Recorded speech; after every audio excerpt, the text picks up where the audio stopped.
Who doesn't want to simplify experiments, save time, and prevent sample loss in their PCR workflow? DirectPCR can offer all of these benefits by amplifying target sequences directly from the sample without the need for users to first isolate and purify the DNA. It sounds great, right? But how does it work? The secret is in the buffer and DNA polymerase.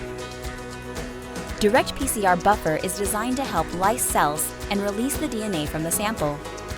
But cell lysis also releases proteins, lipids, and other cellular debris that can inhibit PCR.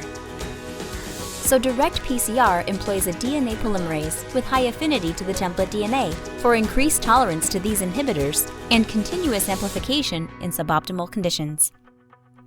The Invitrogen Platinum DirectPCR Universal Master Mix builds upon our years of experience and innovation at the forefront of DirectPCR technology to deliver a single master mix that works with different sample types. The buffer is specially formulated for primer annealing at 60 degrees Celsius to accommodate a wide range of primer sets without requiring PCR optimization.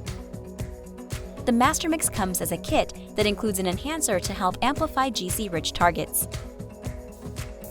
The enzyme in the master mix is engineered for fast DNA synthesis and high inhibitor tolerance. And its Invitrogen Platinum Hot Start enzyme technology enables room temperature setup and benchtop stability. The master mix also includes an optional protocol to store lysed samples prior to amplification for further testing. The Platinum DirectPCR Universal Master Mix simplifies your PCR workflow for fast results with minimal optimization and sample loss. Learn more at thermofisher.com/platinumdirectpcr.